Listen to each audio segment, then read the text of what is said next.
people don't know how to transition from blue to yellow in a sky without, ending up with a green sky, which is a completely reasonable, very reasonable question. But a lot of this kind of work is about seeing rather than being about anything else. And I think a lot of what's happening in, whatever image we're looking at, whether we're in person or we're somewhere else in the world painting in the field, painting and drawing are both acts of observation, which is like, I know it's very basic, but I think there are a lot of situations where you could be standing in front of the sky and this transition is happening from the blue into the yellow with the clouds on top of it. And so much of painting is learning to see what's happening from the blue into the yellow. To see that is like one thing that's happening in the painting, and the clouds on top and the variations in their shadows, to see those as another thing in your painting. And they can come together in one sitting, but to learn to think of the transition in the clouds from those kind of yellow shadows into that purpler shadow back into that more neutral shadow at the bottom, and that's looking at the clouds from top to bottom, the variation in the shadow. To look at that as a separate, something that is happening separately but simultaneously from the blue going into that kind of more neutral purple color into the yellow. These are small things, but when you learn to control all of these things at the same time, it is something that will really help you in your painting. So while this is a study, it has a lot of really some things that are going on that are really useful to think about with minimal drawing. There's not a lot of like, oh, I have to get this angle right or else who knows what's going to happen. But the great thing about this painting with the minimal drawing is that each brushstroke is so specific, and each brushstroke that turns into one of the little trees on the hill, which are so important for scale. Like all of these little choices really make a difference. So it teaches us to be kind of specific and economical with our mark making. Hopefully, we'll see what it actually does. But I'm going to start just by doing just a very small drawing, perhaps not a small drawing, but a minimal drawing. Maybe that's a better way to say it. So I'm getting into my ultramarine and into my white and just mixing everything together. And you all know me, I'm not gonna go ahead with just a pure color to start with. That would be sad. So I'm mixing in a little bit of raw umber to this ultramarine and to the white. If you don't, so basically my palette is titanium white, cadmium yellow light, cadmium red, ultramarine, and this is it's raw umber. I almost put up burnt umber, but I put up raw umber instead, and ivory black. And so basically, if you have 3 primaries and an earth tone, you're fine. Even if you don't have an earth tone, you can mix the primaries together in a way that you could really mimic an earth tone really closely. This is just a little bit more succinct to bring in this value of raw umber. Raw umber is also something that is super useful to have on hand if you just want to knock your color down by like 2%. If you want to be sure you're not using pure color, you can touch a little raw umber into it. Raw umber and ultramarine is a combination that I particularly love. You can make a really beautiful blue with it. It's counterintuitive because the raw umber is so kind of like gross looking as a color, as it were. But the way it works it basically works as your yellow adjacent brown. If you think of burnt umber and burnt sienna as more red browns, although I think of burnt umber as more blue brown. Then raw sienna is a little bit more of your yellow brown. So in the same way that all of your primaries have these leanings, whether they be towards red or yellow or blue, all of your earth tones also have those similar leanings. So I'm going to use this very light color that you may not even be able to see to do just the most basic drawing in the world. And the reason I'm doing this with this, light color, first of all, and just a light drawing without using like a pencil or anything is like, I don't want to think about what drawing aspects there are of this painting. I don't want to think of them as being different than my painting aspects. I'm doing all of these things at once. So there's just no reason to be like, okay, now I'm drawing, now I'm painting. I'm trying to kill 2 birds with both of those stones, or 1 stone. Both of those birds, I don't know. I'm just trying to not actually kill anything, but to accomplish the act of drawing and painting together. So in this way of, okay, so this is the thing with landscape painting. I sometimes make a challenge to myself to make a painting that has no horizon line in it, because it's such a key part of the landscape painting. You can absolutely have a landscape painting without it, but it is always, in a traditional painting, going to be your anchor. So all I really want to do is give myself an indication of where that is. And even like this darkness of the trees and things like that, those can all wait. I definitely don't want to engage in the foreground at all, until I have the background painted in. And there's no reason for me to go into this big dark anchor area until I have everything settled around it. So I'm not even super worried about figuring out what the hills are. Like, that will become apparent as I space everything out, in the sky and in the background. So from this initial drawn color, and how's this for a drawing? It's really incredible. But I really think of the drawings just as map making, essentially, and that they're, just a way for me to, first of all, walk my eye around the painting, and just take a little tour. And sometimes that's easier when you attach your hands to it. And then also, to make sure that, because it's so easy to make sure to accidentally not have space for something.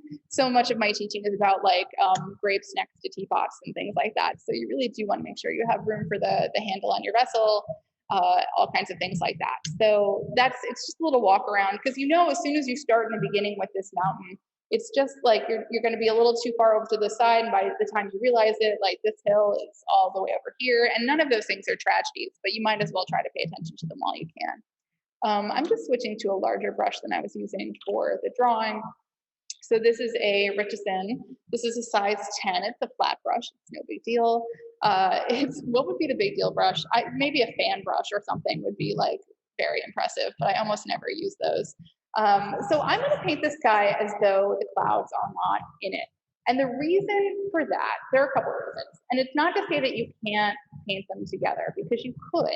But a thing that happens, I find, is that when you are painting a sky, and I'm just bringing a little bit of a lighter value into the blue I've already mixed, I'm only going to bring this down to here, because the key here, as I start a sentence that has nothing to do with what I was just saying, the key here is that as we do this kind of ombre sky color, there's going to be a neutral or slightly pinker area between the blue and the yellow.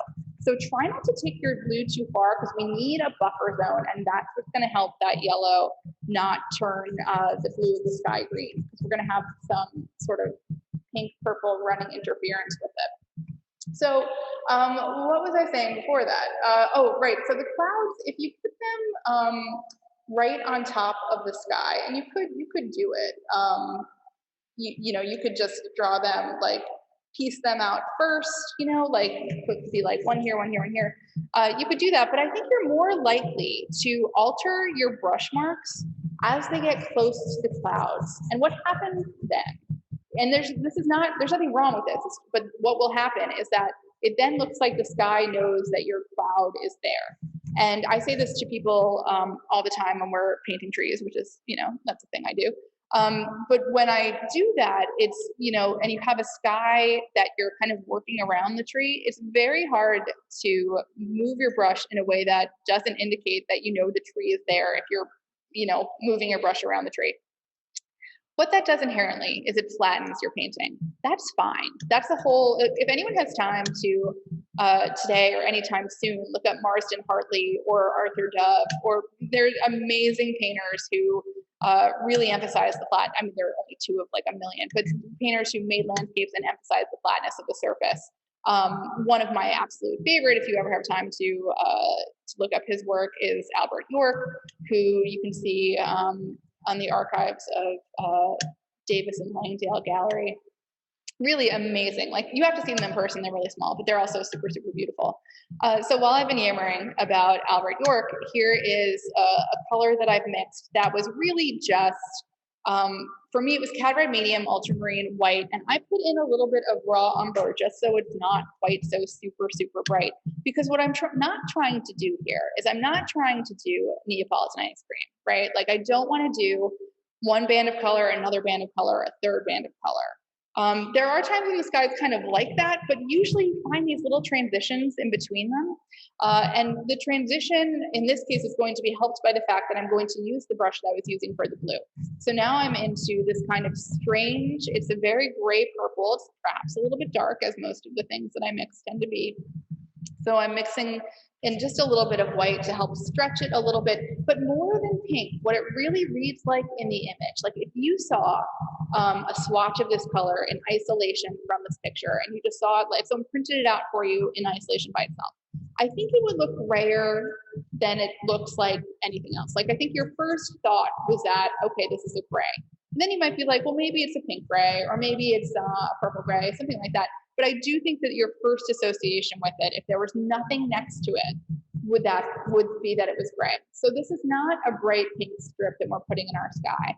And this is a situation where I feel like we have to understand that our brain is looking for something that isn't necessarily there. Like it might, because we know that colorful skies happen and we might just be looking for a little bit more color. Oh no, a little bit more color than is happening here. I used that blending brush in another lesson earlier today and I'm like, I'm not gonna watch it, I'm gonna keep it for later. And that did not go well. So I'm just grabbing a different one. So what I was doing with that dry brush, and you got a lesson in why it needs to be dry.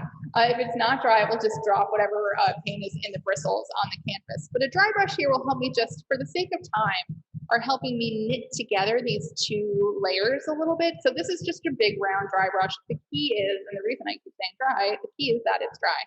Because that way it's not adding any additional paint to the surface, it's moving around what's already there. If there's any paint on this brush, that comes into the mix if I put it down onto the painting, but a dry brush will just be working with what's already there, and it just like softens that seam a little bit. And this is something that we should do with caution and with not reluctance, but I think we should be, just be mindful that one of the reasons we make paintings is to have brush strokes, right? Or else we would all be photographers, and then we'd be on some kind of different Zoom meeting. But since we are painters and therefore live in the materiality of the paint, we might as well show it off. Like I don't have a lot of tolerance. I was gonna say toleration, which is not the word I was looking for. I don't have that much tolerance for paintings where all the brush strokes are kind of blended together. And what happens is you end up looking like, and Neil and I have talked about this, everything is an iPhone portrait mode, or it just looks like everything is made out of the same stuff, which is not what the world is like. You could have a painting where everything looks kind of plastic, which is the thing that makes me a little bit bonkers, but I guess I have the mic, so I get to talk about it. Here, I'm working on that warmer color that is close to the horizon line, which I have referred to as a yellow, right? Because I've been saying that like, oh, you don't want to like mix your blue and your yellow in such a way that you get green in the middle. But really, when you look at that color, again, if you saw this color in isolation without any of these other colors around it, I think you would say it was yellow, but you would probably, I don't know if you would say it this way, but it's a warm yellow. It's like a butter yellow. It's more the color of butter than it is the color of a very young, underripe lemon. So that's the warm yellow. So what I did, the color I have out, this is cadmium yellow light, which is a warm yellow, but it's a warm light yellow. That's why the neon light is right there for you. So I put in a little bit of red, but I do think it got a tiny, tiny bit too orange. So I'm bringing the yellow back a little bit. If you are not sure about your color, it is safer to leave it more in the orange department than in the yellow department, because the orange will kind of work into that pink neutral color we have in the middle a little bit easier than yellow will. Like a stronger yellow color will kind of take on a little bit of a life of its own as you try to blend it up into the painting. So it might end up corrupting color further up in the sky, like further up than you want it to go.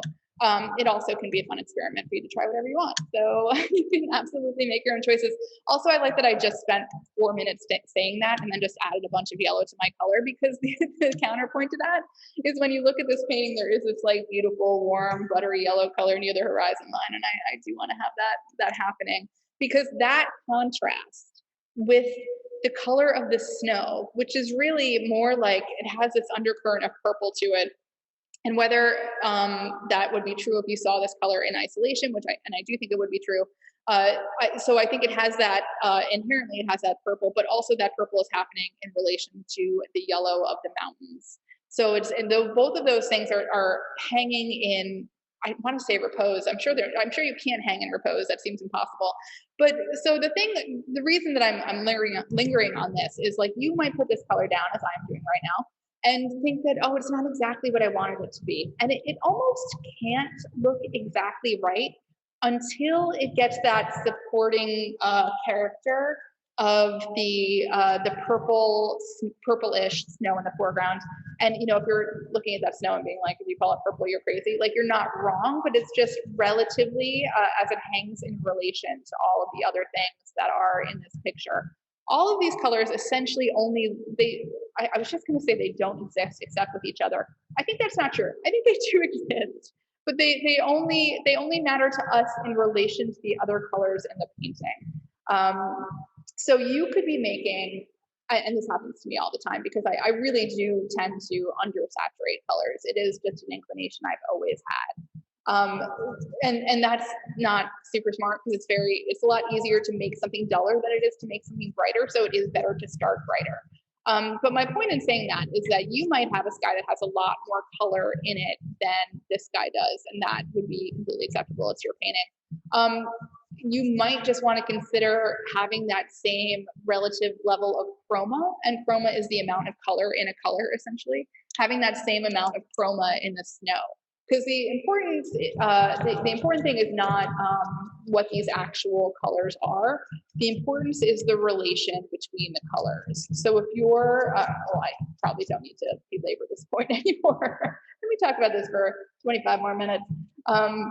Yeah, so if you have, a much more dramatically colorful sky than I do, in order to keep sort of the tenor of the painting, you might want to make your snow a little more dramatically colored, because then things will have a little bit more of the balance that the original painting does. And this is just me with my dry brush kind of working things together. And you can see, like, I'm pulling the yellow up into the rest of the sky, but it's running into that buffer layer, which is, that pink gray that's between the blue and the yellow. So it's not turning everything green, because we're making maybe the middle layer is now perhaps a little more orange than it was red to start with, but it's not going so far as to do anything that makes the blue any less blue than I wanted it to be.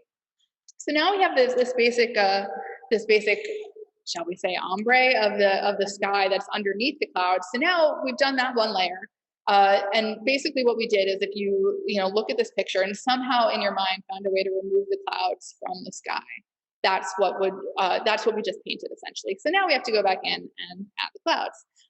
So this is sort of interesting in that the shadows of the clouds change as the bands of color beneath them change. So you might end up placing some of your shadows differently than I'm going to do it in my painting, because you can see that kind of the centermost cloud, if we can call it that, with that purple shadow, is in that kind of middle pink purple zone. And then the clouds that are operating against the blue background have kind of a yellower, more raw umber shadow color. And then the shadows at the bottom seem to still be in that zone of purple, but the purple gray, but they might just look like that against the yellow in the background. So if that was too much information, and it may certainly have been, or if it wasn't helpful, or if it wasn't whatever it was or wasn't to you, that truly is, like, when I'm looking at an image, those are the things that I'm thinking about. So sometimes I try to say them out loud, because it's like, that's kind of, even when I don't get to an answer, which is so often, I think some of it is just to, like, kind of clock what I'm thinking about when I look at these different clouds. So you see a couple of different things happening. I'm just like essentially doing the same kind of mapping that I did in the beginning of the painting, and just like dropping in these major clouds. So I am going into white, which is not something I particularly like to do, but this is a dirty brush. And in my defense, I'm letting all of this mix with the paint on the background, right? So none of this is going to be pure white. So the color I'm putting on here that's mixing with everything that's in the background is going to be the lightest light in these clouds, I think, unless I jump back in and add something a little bit lighter, which now I feel like is possible, but that's not my plan at this second. And I'm just trying to give these basic shapes. And you can see as I'm moving my brush around, because I have a bunch of different paint on this brush, because I just painted the whole sky with it. So different colors are coming off sort of in different places, and that's completely fine with me. I think that just adds to the natural aspect of what's happening in these clouds. As I move into the lighter colors, they're getting harder to see. And that is also fine, because part of what's making some of these clouds so noticeable is the shadows on the interior.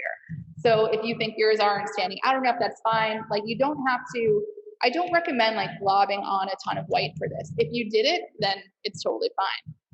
But I'm just trying to let the white exist at the edges of the shapes and blending the rest a little bit.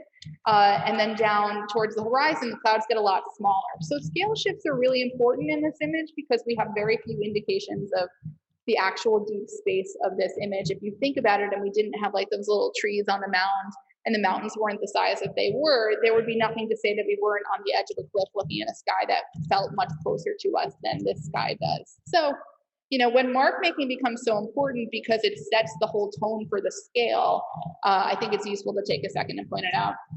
I will also take a second to point out the fact that my clouds are like all over. They're not necessarily corresponding directly to the clouds in the reference image, and that is completely fine. I'm using the biggest brush possible for this. This is a size 10 brush. And to make some of the smaller marks of the clouds, I'm using the corner of my brush.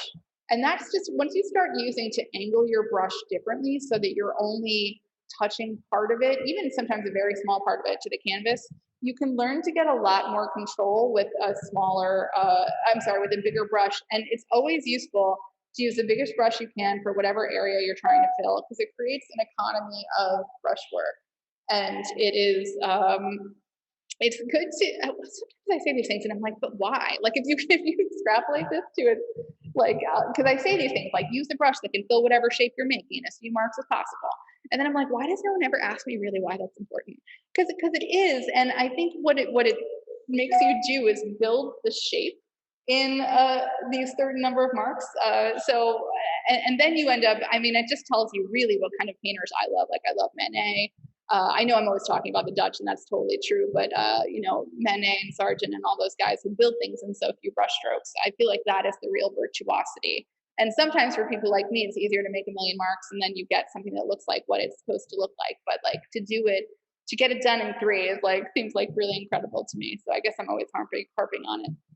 I am now back, and this is the neutral color that I used for the middle of the sky. And I'm just gonna darken it a little bit with a speck of black. If you don't have that color left over, we're still thinking about pink grays, essentially, pink or purple grays. So I'm just darkening this color up a little bit. I'm gonna bring in a speck more ultramarine, and this is me, because this feels important, and sometimes I have to adjust the color like 5 times before I do the thing that I mean to do. But here I'm just adding the shadow to the interior of this middle cloud. And this is like a little bit of the anchor of the sky. So this is going to be the darkest cloud, which is why I started with it, because everything else is going to have to be lighter than this. And you know, sometimes I talk about leaving your darks for last, because you want to be sure you have somewhere to go that's darker than where you are, just in case you need to. But in this case, it's sort of the inverse or the opposite. I'm not sure which one it is. It's the inverse or the opposite. I guess it's just the opposite of saying that actually here, let's put our dark down first so we know that every other mark we make has to be lighter than this, because this is the anchor and this is where we want the darkness of the shadow to be. And I think that if you look, here I go with my clock face symbols, but if this cloud is the center of the clock, and then you look at like 3 o'clock towards the corner of, not the corner, but the lower right, like right above mountains. So the clouds, it's like on a, I'm gonna get better at this. I just fumbled over this particular direction. But like diagonally to the right from this darkest cloud I just did, there are, the shadows on those little clouds to me are the closest in value to the cloud I just did. So really, you don't need me to like give you every direction for like the value of all of these clouds, but I'm just saying, like, now that I have the darkest paint for the cloud shadows on my brush, and I've just used some of it, I want to look around to see, like, is there a place that I can use some more of this dark color without recharging my brush in the shadow color? Because I probably don't need to, because I just put down the darkest value of the shadow color, still have it on my brush. Let me try to pragmatically find a place that is similar, where the shadow tone is similar, but yet maybe a little lighter, because every time I put this brush down on the painting without recharging it, I'm leaving a lighter value behind. Now, a thing that happens with people who are starting is that, like, you're doing this, it's very normal. And what happens is that you might just be like, okay, let me just fill all of these clouds in with the same shadow. Like that's a very normal thing to do, and it would still be readable as a sky over snow. So it's not like nothing's disqualifying, but that's definitely not disqualifying. But I think noticing some of the nuances that are happening in the clouds up above, where it's more of that like raw umber color. If you have burnt sienna out on your palette instead of raw umber, that would work great here. You can also just mix your blue and your orange together with a speck of the blue, because then you're basically mixing an orange with its complement. So you're getting a very dull down color that's maybe throwing a hip towards yellow, which is what I see about these shadows in the clouds up at the top of the sky. So I'm just kind of tapping, and this is a very unspecific shape. I'll show you down here. I'm really just kind of making a small arc and moving the brush around. And then as you do that over and over, they kind of knit together, and so you get a repeated mark, but I'm not trying to do, repeated marks are always complicated because you could end up with that like fake ocean wave. But at the same time, I always think this wave is a very useful form because you do see it a lot when you're looking at the ocean. So like these stereotype shapes that we make are useful for us because they were not invented out of whole cloth. They're relevant for the situations that we're talking about. So this like fake curve, like that scalloped edge napkin that we use for clouds, like there's a reason that it exists because sometimes it can be clarifying as we look at the edges of these shapes.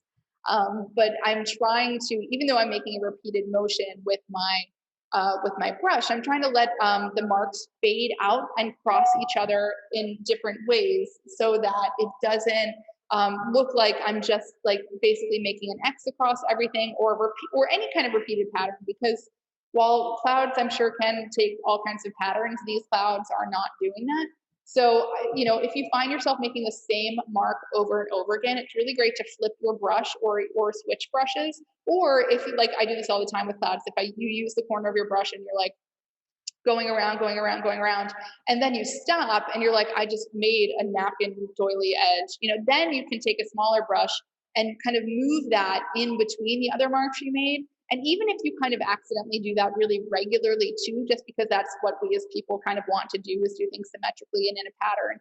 If you do that pattern irregularly among the other pattern, it can look random, So just be on the lookout for yourself and what you're doing with your hand. Because if you find yourself making the same mark over and over again, not that I don't do that all the time, but it's often not actually the right thing to do. Just because it worked in one area doesn't mean it's going to work in another. It may mean you're covering too much ground with too similar a stroke.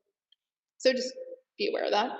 And I'm just deepening the shadow in my middle cloud because I think it could be more of a contrast between the yellow in the background and the cloud. Again, it's not so much the actual color that I'm thinking of. I'm thinking of the contrast between the shadow of the cloud and the shadow of the cloud and the brightness of the sky. So if you get that balance right, I think the rest of the painting is more likely to have that kind of winter energy that the image has.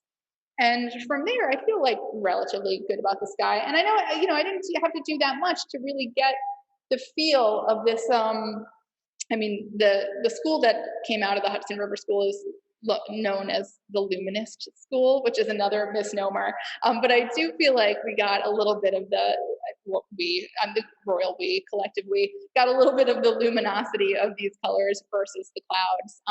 But before I move on from the clouds, let me just say, also when you look at these clouds in this image, one thing that happens, and these clouds all do have light edges, but something that does happen when I look at some beginner painters is you just look like, things can end up looking like the clouds are just kind of stamped on the sky with that. And I always think of it with great fondness, but I think of the Super Mario clouds, like, which are so dense that they are some substance that we've never seen floating in the sky, maybe.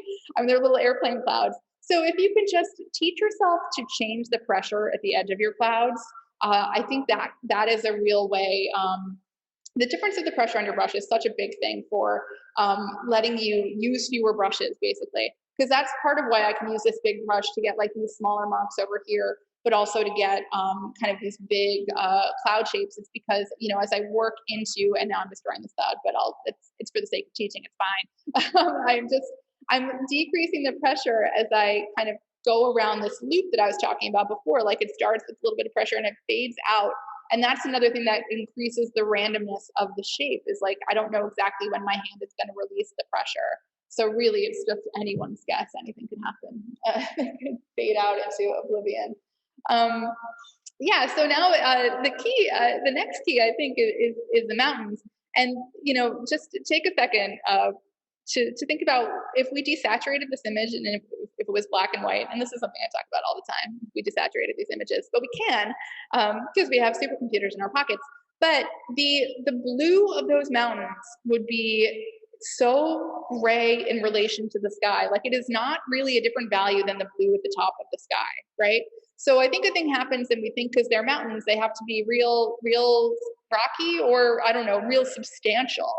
And they don't have to be. They're demonstrating atmospheric perspective, which is a phenomenon that happens because air is not empty. So things that are farther away from you will look have a little bit more of a blue cast. So that's part of, and they won't be as dark because of all of these air particles. So this is the same dirty brush I've been using. So it's had all the grays that I was making the cloud shadows with. So I just grabbed a little bit of white, a little bit of ultramarine, a little bit of raw umber, because I love that combination of raw umber and ultramarine, as I said earlier.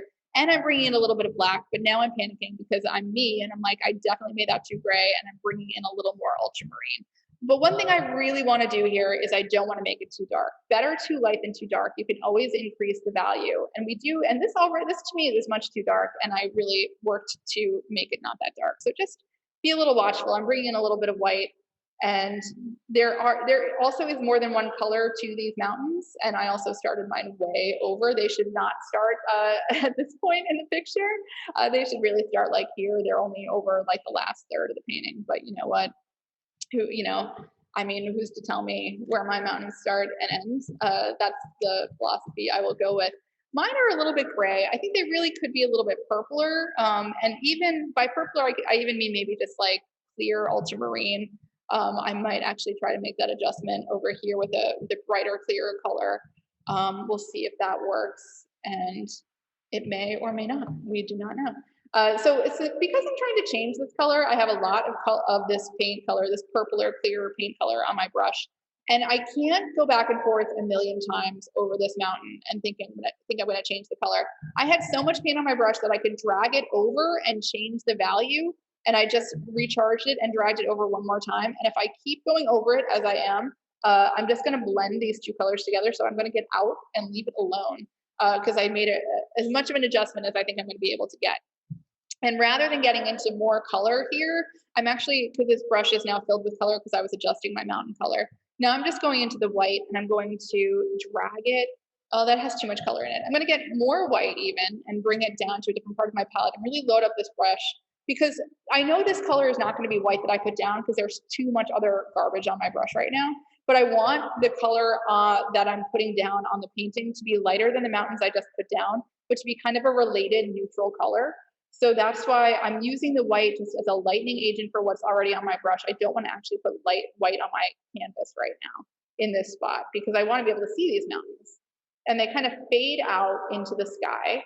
And so I'm letting that color kind of creep up into this dirty color that's on my brush. I'm letting the yellow kind of feed into it a little bit, but it's also light that, because I painted this yellow without a very heavy hand, so there's not a ton of paint on there. So this isn't mixing in enough to turn my gray color green. I still wish it was a little more purple, but I'll forgive myself. And now I'm correcting this mountain, just to be clear that it's obvious that this mountain comes before, like in front of the mountain that's more faded out. Which is evident from the way I painted it value-wise, but it's not evident really for any other reason, because it could be, if it wasn't that value, it could just be a continuation of the same mountain range. It doesn't have to be, the value is what I'm trying to say is the value is the only thing that tells you that those mountains are farther away than the mountains we just painted. So from there, we get into kind of a little bit of a confusing area. There's like all kinds of things happening down there.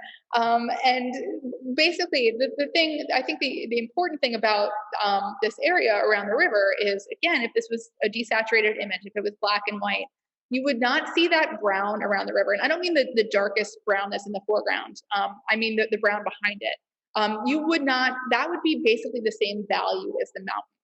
So it is a little closer to us in the painting, but the real difference that's happening there between the mountains and the land around the river is a temperature change. It's not a value change. So we're not, maybe this foreground darkness is a tiny bit darker than the mountains, but it's not a ton. Again, if we took the color out of it, they would be basically the same value of gray. But we know there is a difference. So there is this temperature difference, and they look warmer, browner than the mountains do. So those of you who have burnt sienna out, you can mix that with your ultramarine. I'm going to use my raw sienna, but I'm going to mix it with, because as I said earlier, like the reason I wanted it here is because it's a very yellow brown, but that's not actually helping me in this scenario. So I'm going to add a little bit of cadmium red to it, and then a little bit of ultramarine. So basically, if you add all these parts together, as you might, so the cad red and the ultramarine would make something adjacent to purple, and the raw umber is something adjacent to yellow. So if you mix them all together, you'll get kind of it's a non-color sort of, like it's definitely a brown, but it is kind of purple adjacent because you have the dominance, and I'm adding a little more of it now, the cad red and the ultramarine. So you can have this be as colorful, as saturated, or as desaturated as you want.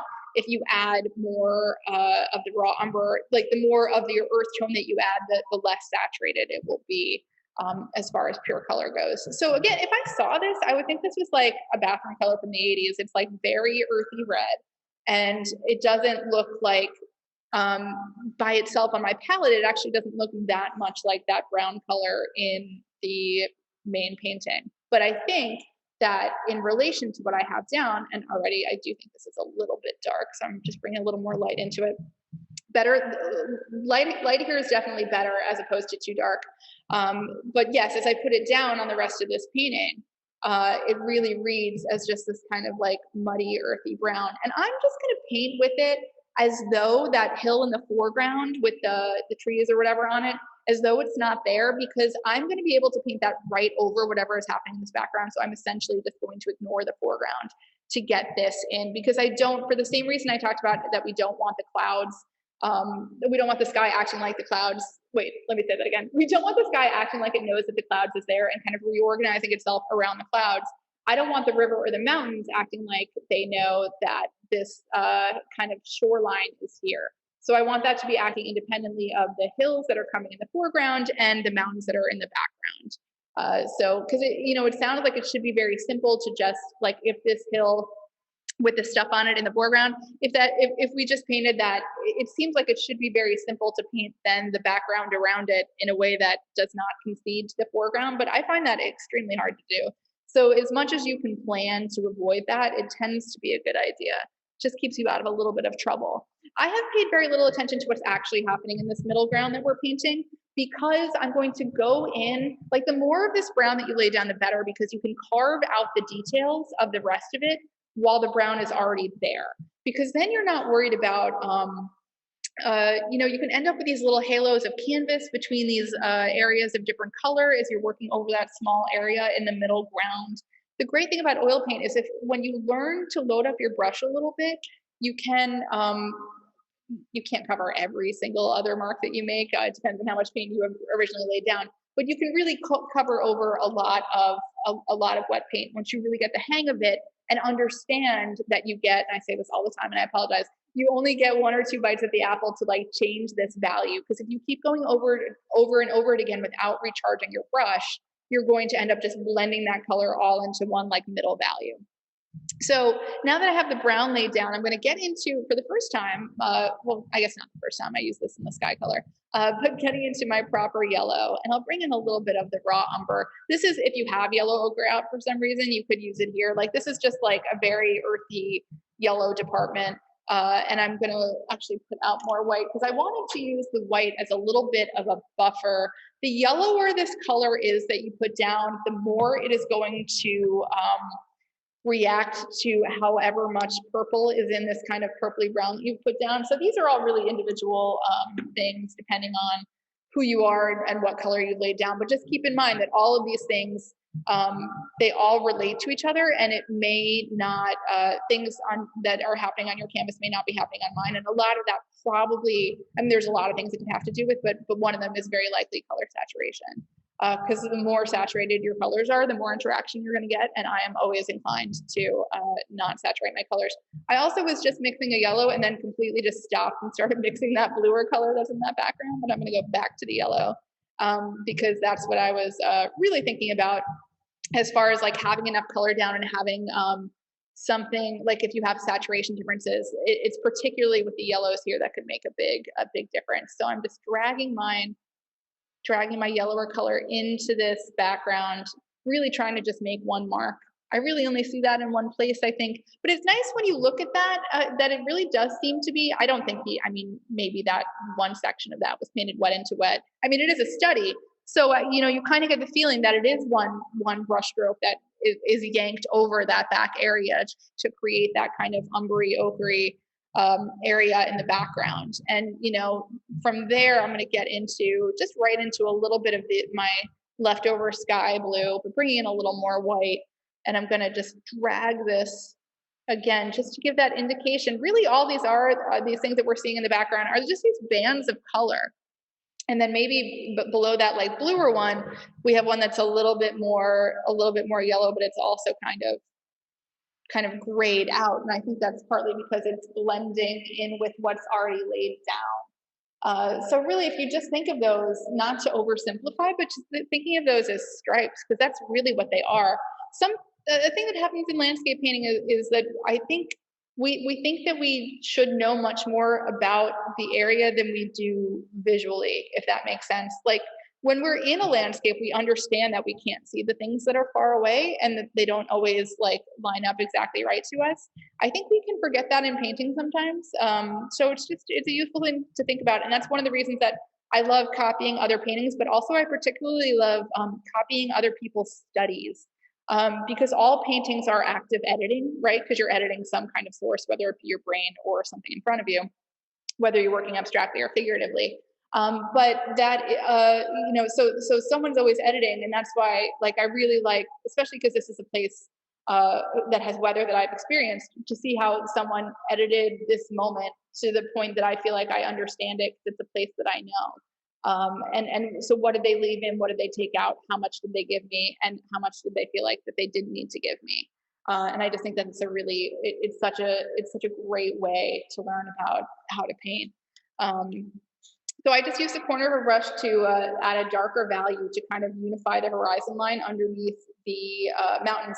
But I was using a giant brush, and because that's what I do, and I made the mark much too thickly. So one thing to remember is that if that happens, you can correct it from the other side. So here I'm near my white, I realize, but I'm in kind of this pool under my white that has a little bit of all of these other colors in it. So it's this non-white pile. I sometimes make beginners actually start by mixing a non-white pile, because if you're using that instead of white, then you can use white to get you out of trouble sometimes if you kind of get yourself into a muddy department.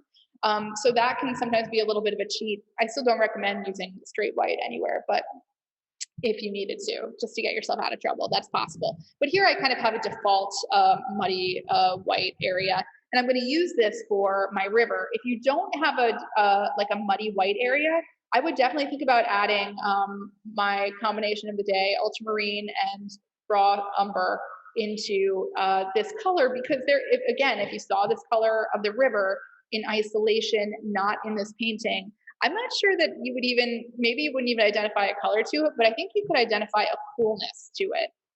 Yellow oil paint is by itself pretty yellow based. Like it won't look like it like on this palette related to my other colors, but if you looked at it like next to a sheet of printer paper, it's pretty yellow. And that's because, I mean, the binders in oil paint are pretty yellow. So that's why yellowing occurs over time in a lot of paint. I mean, things have gotten better, but like, you know, the oil is kind of yellow at the end.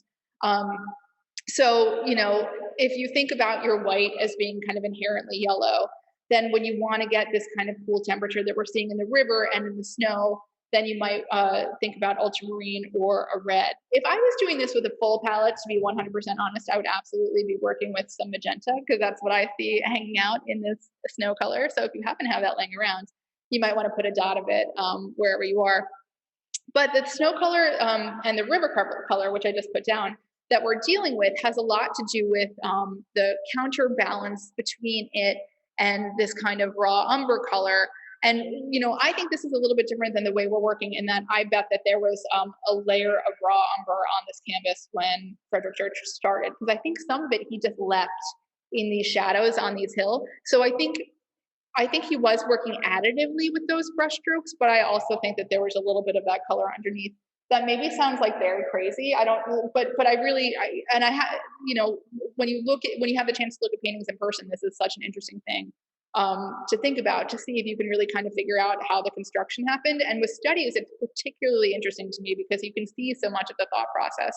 There's a lot of, quote unquote real paintings that you could never figure it out. And there are, X-ray scans to find those things out. But there is sometimes, well, not sometimes, but always at the Met, there's a place called, there's like a department called the Visual Storage Department where they have paintings out on racks and they're behind glass, but you can see them hanging out of frames.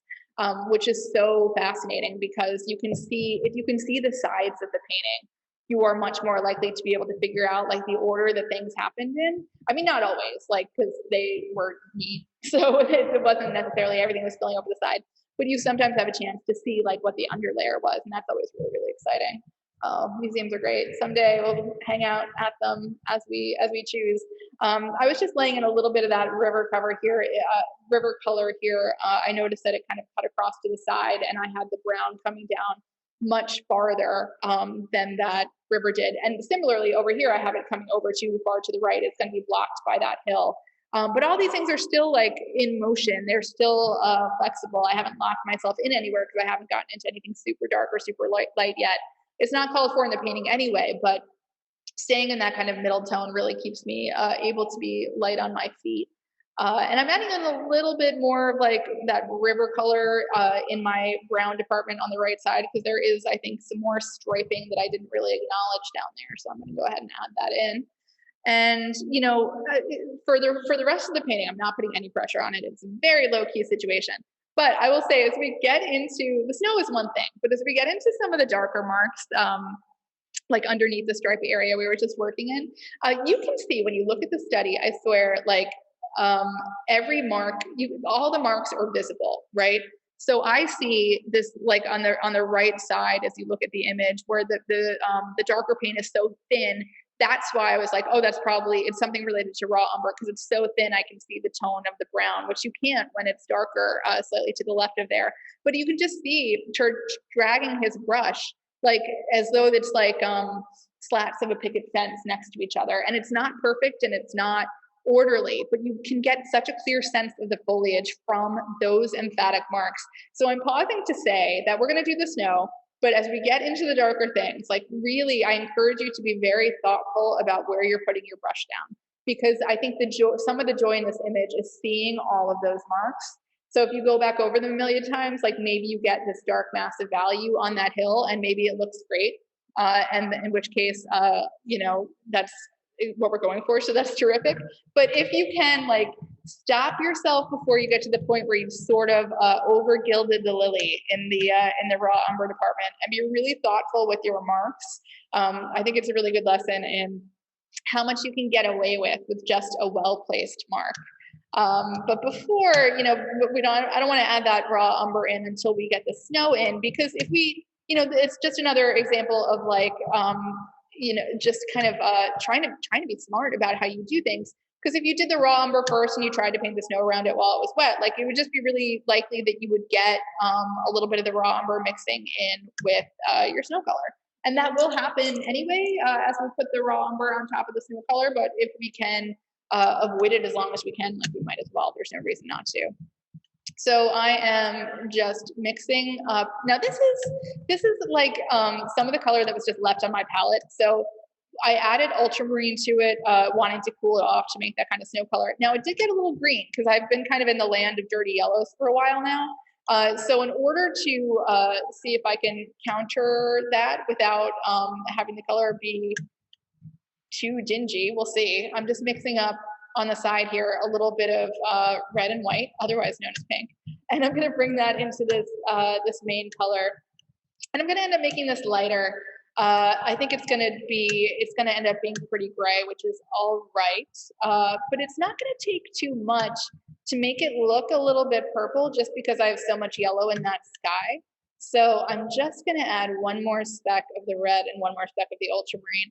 Another thing, just on a note of color, like a cadmium red medium and an ultramarine, when you mix them together, are never gonna give you your brightest purple because cadmium red medium is too warm. It's too much, it's too in the family of orange for it to really light up an ultramarine and make it a vibrant purple. So if I had an ultramarine and an alizarin is a cool red, so it's like already kind of drifting in the direction of blue or purple. So it's gonna have like a pure interaction with the ultramarine, and you're gonna get a brighter purple. But I don't need this to be super bright. So I'm not too stressed about it. And this is just some kind of slightly purple gray. This is a brush that I used on the mountain, so it has like kind of a brighter ultramarine on it. I really think I want a bigger brush than this, but I'm gonna think about just a little bit of mapping here to see, like, if there's a hill, there's a spot behind the hill. I want to leave some openings for that raw sienna. So I'm just kind of letting myself know, like, where are my primary areas of snow? I'm just doing a little bit of mapping. And then, one of the reasons that I don't want to start too light with the snow, and you can see this is not a light color that I'm working with here. If you look in that foreground and some of the, like that little trail in the front or that area where you have like the brightness, those lighter patches that look like they might be like indicating footprints or something. That's at least my interpretation of the scene. If you make your snow too light, you can't emphasize that little area in the foreground because you don't have anywhere to go if you've made the snow too light. So that's just something to keep in mind. You want to give yourself, if you're too light, you can't demonstrate a highlight. So it's not like then you're out of luck forever. You could just darken your snow and then add a highlight, but you might as well see if you can start somewhere that is a little bit darker, because snow is often, I think, in paintings and in life, darker than we think it's going to be. I just had to put on more white again, and I grabbed a bigger brush, and I'm just moving my brush in a way, and this is probably so intuitive that you're all like, okay, give me a break. But moving my brush as though if I were running down this hill, this is the direction I'd be going in. So I'm really trying to follow the direction of the terrain with the brush strokes. And that's not to say that, like, to blend, I can't turn the brush the other way. I sure can, and I'm sure I will. But just to get the basic motion of this scene in, I am moving my brush around. So like there's this hill here that's kind of going from, up on the right to down on the left. But then there's kind of a mound in the foreground, I feel like. So, there's more of like a swoosh here, if you can see that. Like, so because the ground seems like it's changing, I'm changing the direction of my brush mark. And again, you're probably like, I know that. But I do think it's useful to point out in that, sometimes we can get real comfortable with doing the horizontal and vertical thing and have that be it. And sometimes even forget about the diagonal or, even just turning the brush in your hand to get the brush itself to be a different angle. So what I've done here is I've kind of given myself this dark launching pad for the snow because I do want to bring some other lights in, but I don't want them to be so light that they're just like taking over these darks, but I do want there to be a little bit more of a glow in some of this area. So even though we're all like in the land of light grays, I still want some variation. And because the initial gray I put down was quite dark and quite gray, to be frank, I'm mixing up just a pure ultramarine and white, only because it's going to mix with this very dirty brush that I have. So it's not, it's hopefully not going to glow bright blue.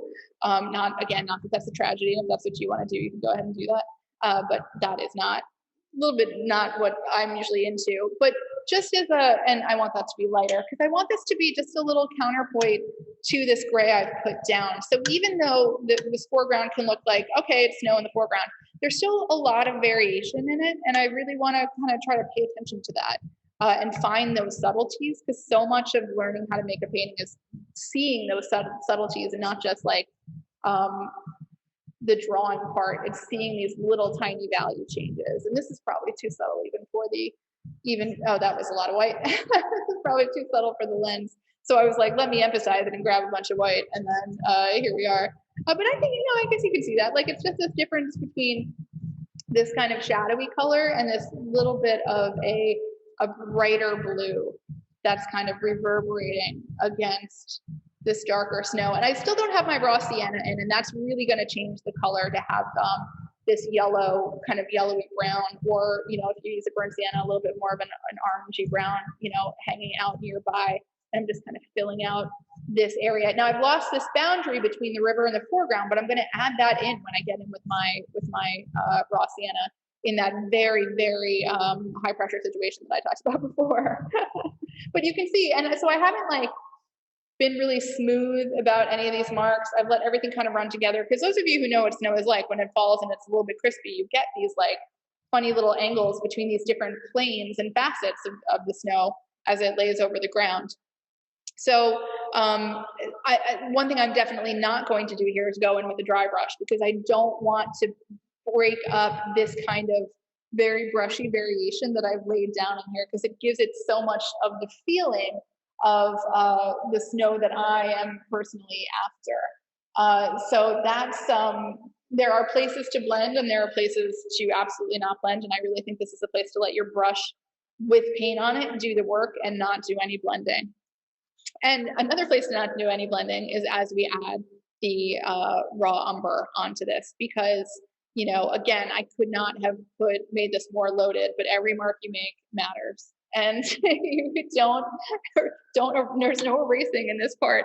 I mean, no, of course you can. I really am joking, but I only emphasize this just as a way of looking at this image, because this is a visual, I mean, of course, all paintings are a visual record of mark making, but this is so particularly that in the way those darks are applied. And I think I'm just talking about it so much that I've now made myself nervous. So I do think choice of brush is important here. I'm actually going to change mine to one that I hadn't planned on using, but I think this is the way to go. We'll see. So I'm taking a small flat brush. So this is as I said, a small flat brush. Let me see. It is probably, this is a size 2, and it's just a synthetic flat brush. And the reason I chose this is when I look at those dark marks that are in front of that, the band of colors that we put in that middle ground, I want to choose a brush that looks like it is roughly the same width as those little picket fence marks on the right side of the painting.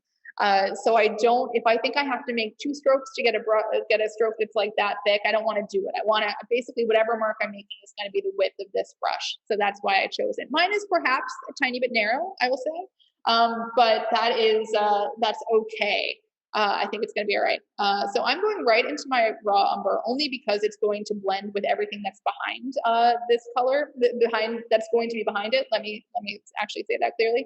I already have a lot of the snow color down, so the raw umber is going to be blending with it. So I don't think it's going to look like straight raw umber. And if it does, it doesn't bother me that much, because I have to say Churches looks like straight raw umber to me. So that's, if it's good enough for him, it's good enough for me. But I'm going to start with those really visible marks that are kind of moving up into this area of the band. So we're half in the snow and half in the bands, right? So I'm just making these marks. What I keep doing is flipping my brush back and forth. So I would make one mark, flip the brush over, use the back side of the brush, because it's a way to get more paint off your brush. So I did like 2 in a row, and then I flipped it over and did it again, and then went back to recharge the brush. So, I mean, you can recharge every time, but if you're like me and you're really letting these marks do their work, I'm getting, because of the pressure I'm using on this mark, I'm getting a little bit of a ridge on the outside of the mark. So it's lighter in the middle and darker on the outsides. I like that. I think it looks like it has a nice brevity to it, and I'm into it. I like that it is really letting you know that this is one mark. And maybe actually I'm looking on this hill as these colors get darker, and I do see some, I think I see some horizontal marks underneath these picket fence marks. So I'm just adding some of those, but really trying not to make a lot of marks here. So I just changed the direction and went, over a little bit of kind of a dome-shaped horizontal. And now I'm going to get into that dark section, which really you have more leeway here, because you really kind of have to build it up. So you're going to have to probably cover over your marks a little bit. What's really important here as these marks get darker on this mound is that if you look at the way that they're meeting the snow, it's like a fairly smooth line. There's a little variation in it, but there's not a ton. And I think that is what it's telling you. I thought that told you that the snow had fallen like over the roots of whatever this is, or I'm not even sure what I'm saying, but it just, to me, it has something to do with how it's sitting on the snow. The fact that it's a fairly smooth line at the bottom of whatever this stuff is. And also the other thing that's happening, the really key thing in this situation, I'm first of all adding a little bit of black to make this a little darker, just right in the center here. But the edges where you can see these shapes against the sky are really important. So they almost look like little fir trees or something like that. I'm turning my brush and I'm letting the edge kind of hit the sky in a way that has a little bit of because it almost has a horizontal specificity to it, like it's kind of shooting up into the side. I hope these words are making sense. Sometimes I'm just like, I hope everyone is even in the same land of thinking about this, because I sometimes think that the things I say that make perfect sense to me don't make any sense, and that's probably something that is not unique to me. But you know, just in this one tiny place, this area of dark detail, because I think it is really important. I'm going to take a smaller brush for those of you who have the pointed filbert. I'm grabbing that, and I'm just going to make a few, just at the top of these shapes, like a few smaller marks, just to show that this is like some kind of scale change that is important. What it is exactly, I'm 100% not positive, but that's what I think it is. So one thing I've done is I kind of flattened out the mound by the way that I was putting these colors down on the snow, right? So there is more of an arc here. And some of the arc will come if I extend the raw umber down this hill, but some of the arc is lost because I made this right here too flat. So that's easy to fix, but you have to be a little aggressive about it. So I'm taking a big brush, I'm getting into some white, I'm getting into like my general snow color, and I'm basically just gonna use this brush to put this color down and push the dark color up and out of the way so I can get more of that slope back. And now if I go back onto this painting with this brush, I'll do it so you can see. If I go back with this brush right now, I'm just gonna leave raw umber on the painting, which is fine, but I don't want it. So it makes more sense to go back to my palette, knock off that color, maybe like rub it into the pile of paint that I have for the snow so it gets a little bit absorbed there. So my next mark is going to be snow colored with a little bit of the raw umber in it. So, you know, part of learning about painting is trying to keep track of stuff like that and being like, what did I just use this brush for? Why is it in my hand? What was I going to do? And I've made this mistake many times in the Sunday class, so it's not like I'm an expert at that. And it's very easy to lose track of these things for sure. But the order, you know, that you are putting your your brush onto the palette and back into the painting really matters. And that's something that you really learn over time and just with practice, that the order matters. And you can save yourself time by learning how to strategize, like doing your lights and then doing your darks, or what color can you do with one brush and then do another color with the same brush after and have the two not interfere with each other. And that's just experience. Another thing that's happened as I've been adjusting this pile is I made the outside of the slope too steep, so it really continues like that. So I can get away, it's kind of a fun thing that I just did, I can get away with using this brush to extend the slope of this snow. But what I did is I pushed the brush up into one of my raw umber piles, and I caught some of the raw umber on the brush. So in the same way as I just made this mark down here with raw umber, because it was picked up on the brush when I was correcting the hill, I can use that to my advantage if I move the brush into the raw umber, and then honestly, I just cut off the bottom of that raw umber shape, and I'm just moving it now. So now I'm using it to extend the hill, the snow hill, and I'm moving the same raw umber around with a snow brush, and like this is all going to be raw umber down here, so I'm just moving it into that area. So that's another thing that you can learn, like as far as economy goes. If you're like, what I always call it, like being able to see around corners. Like if you can anticipate something that's coming kind of down the road and get in front of it and anticipate, like, oh, I'm going to have this brush in my hand. I drew this wrong. So much of this for me is correction because I need a lot of corrections.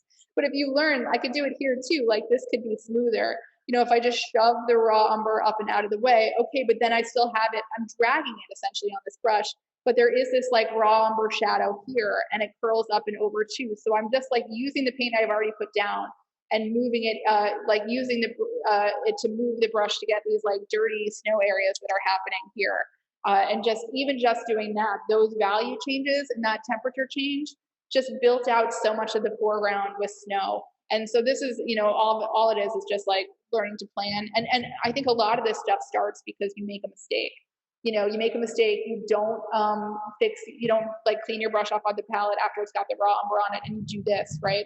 But then you notice that, and you're like, well, and then you'll think as you paint, like there will be a time when you want this mark, you want this color here, but lighter, and you'll figure out that, oh, if I make this mark with it and just use the paint that's already there and move it down into the foreground, I can end up saving myself a lot of time. But that, it just takes practice. It's like everything else, you don't. I was talking to someone today about mixing color, and I'm like, the mistakes are so important because you just, if you make them enough, you'll remember them and you'll need them, So I was just doing a little cleaning up in this area too. There's one brush stroke here that does like come down over the hill line, and I like it. So I'm just going to make sure that that's there. So before I get into like some of these things that I've already started by moving that raw umber around, I'm going to think about this crest here. Like the crest, the fact that there is a little crest of snow here next to the river, you only know it because of this kind of raw umber department. So, this is really doing a lot of space making, this color. It's doing a lot of space making. Now, I was in the black. So if you haven't done this yet, like maybe don't make this darker until you're like more towards the end of your painting, because I sort of have corrupted my nice glowing yellow raw umber pile by getting into the black to darken up that center department. But all we can do is move on. So I just did, that's essentially the opposite of the thing I was just crowing about, which is like, I did something in exactly the wrong order so that I messed up my brush so that it doesn't do exactly what I want when I take it to the next place. So, live and learn always, I think anyway, I hope. And actually back here, I can see like a little more kind of bright orange. If anyone does have burnt sand on their palette, this might be a good time for it. I'm mixing up a little bit of an orange to like give a little lift to some of this darkness. Like I see back here in this area, there's like a dark raw umber edge on some of those shapes, and then maybe a little bit of a lighter middle. So I'm just adding that little bit, and mine is still a little bit more like dull, and I wouldn't mind a little more of a glow to it. But I do think I will attribute that to some of Church's underpainting, just to give myself a little, give myself an out, basically. So here with this orange, I'm going to, it's not really orange, it's like the raw umber orange, the raw umber that I've added some orange to. I really felt like it was important to, apparently, to let you know what I was talking about there. I'm truly, if you can see what I'm doing with my brush, I'm literally making like, not figure eights, but just kind of serpentine shapes, and repeating them enough on themselves that you can't tell what they are, because there's just this kind of like curvature to the way the raw umber is working into this snow here. There are a few areas where you're like, okay, I know that's dirt coming through the snow, but there are other areas where it's like, maybe it's dirty snow, like you just don't know. I'm just saying, like, you don't necessarily in every spot on this hill know whether it's the snow or the dirt that's on top of the other, if that makes sense. So I'm trying to avoid hard edges here. I'm in the snow color, and I'm going to break up the serpentine with a little bit of like a snowy mark in the middle of it, because it's not, the serpentines that I made are like perhaps a little more solid than they need to be. So I'm just disrupting them with little bits of the blue snow. Really, and this is a big brush that I'm using aggressively. I'm pushing the corner of it into the raw umber. If you could see this in raking light, you would see that there is an edge to that paint. I'm using a lot of paint there. And I'm going to do the same thing here, because I really see like, and I'm actually switching to, this might be cheating, I'm switching to the pointed filbert, because I'm going to emphasize a little bit of the darkness on the edge of some of these shapes over here, like this one and maybe that one, just to add, like, it makes it look like it's the snow's a little bit deeper, but I want to contrast that. Well, that's not the right word. I want to support that, not contrast that, by adding enough of this blue paint here so that it creates that little ridge of like extra paint that's next to this dark kind of crevasse of paint. And that's the way of, like, even in this like the lowest relief way possible, to add this tiny sculptural element. You can find that in different ways sometimes in your paintings, where you're like, I can use this extra bit of paint to create a real edge of paint that creates a dimensionality that makes you realize that the line next to it is a deep crack or something like that. That's a little hard to explain, but it's just like, it's another way that brushwork can support what you're doing as a painter. And of course, it's like, hello, that's what we're using. We know it can support us. But there are, I think, sometimes more ways that can happen than we envision when we're starting. And a lot of learning to paint is learning that vocabulary of what your brush can actually do for you, and how the paint can work for you. Blah blah blah. So here now we're getting to the point where like I'm just having a good time like adding a lot of paint to this painting, because in my own work I sometimes don't. Sometimes I'm working with very small amounts of paint, which is joyful in its own right, but a little bit different than this. And there is like a little bit of, there's like a shadow here that I'm just emphasizing. I see like kind of a triangular shadow under some of these marks of raw sienna. I don't see this as being raw sienna, but because that's what I have on my brush now, that's what I'm making it. I actually almost see it more purple. I kind of want to like move my bigger brush into a little more purple and make that triangle, but I'm going to refrain and smooth that out a little bit.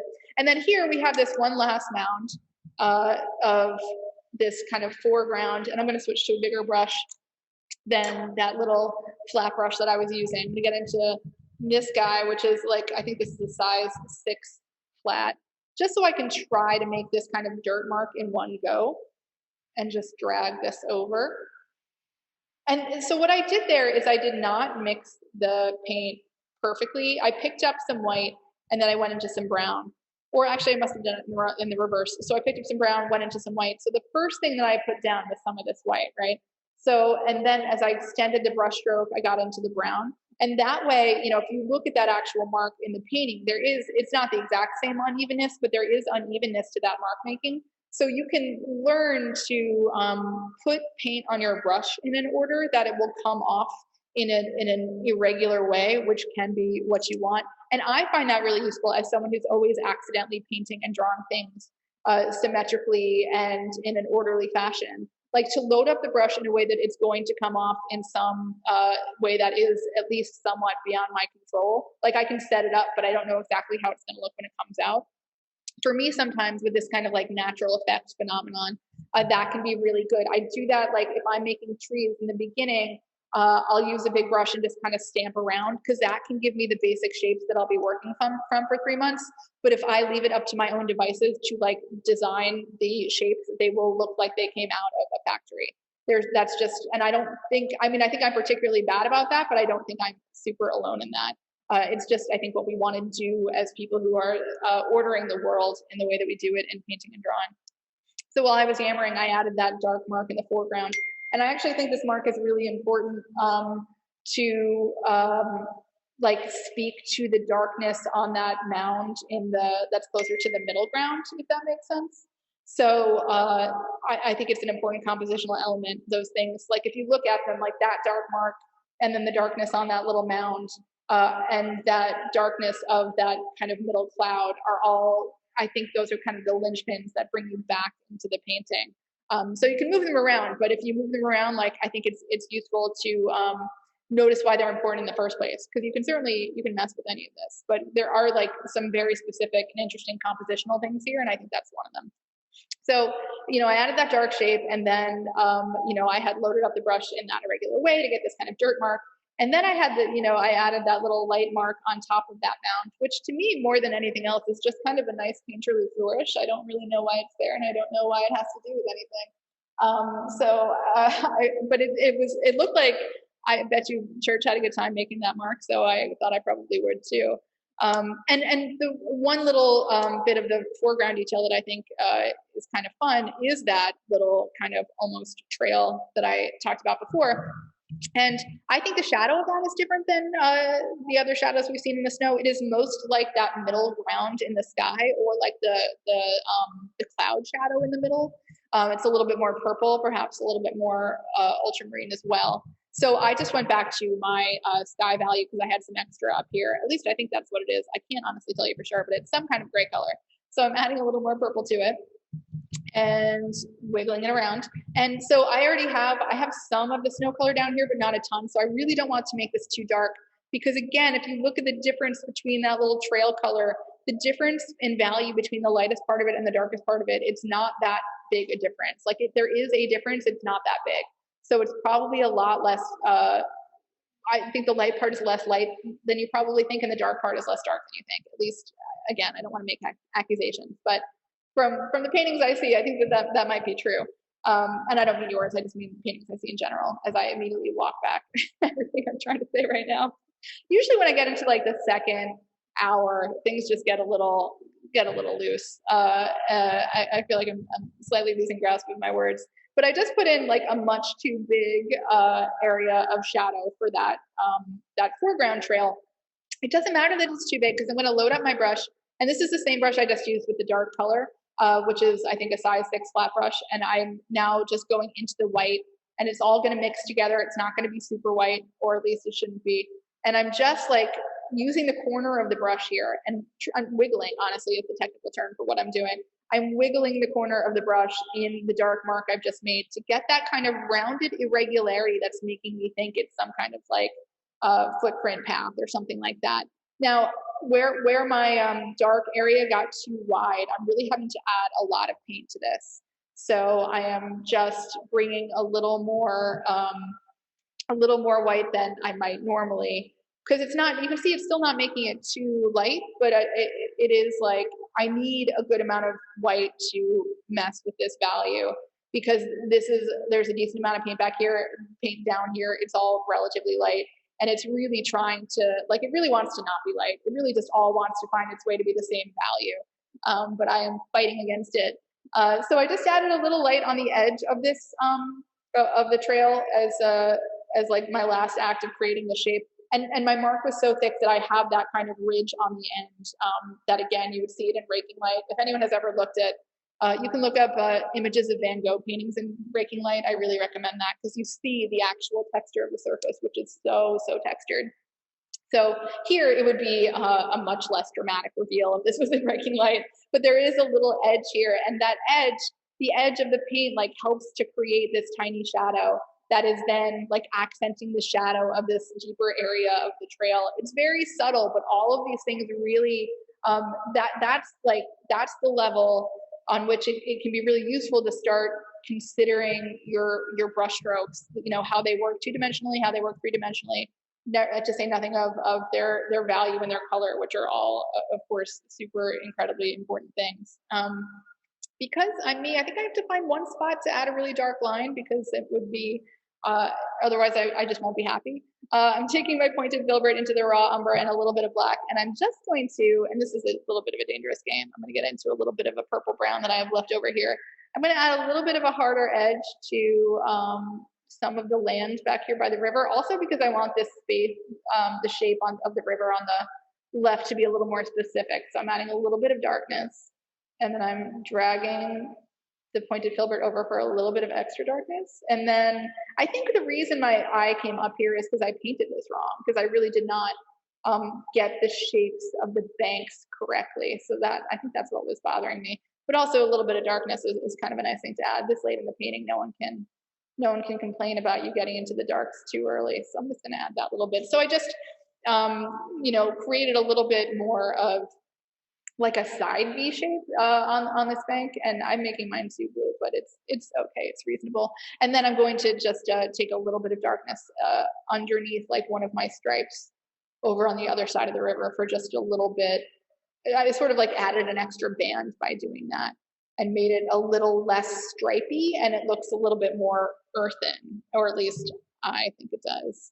And I guess it's my painting. There's also a little bit of a little dark thing here, which is probably important. Those little dark parts I feel like are considered by Church, so I owe them a spot in his painting. And I'm just gonna add, this is, I swear, the last thing, I'm gonna add like a few little kind of more rounded marks on the side of this hill, because I think that's what's happening there. When I corrected that shape, I kind of lost some of those edges, and I'm gonna recorrect that shape again, because these are all on the outside of the hill, so I wouldn't be seeing the bottom of them. And then maybe one more dark mark here. And then maybe that's it. Yeah, maybe a couple of those guys. Whew. Look at that, we have a snowscape.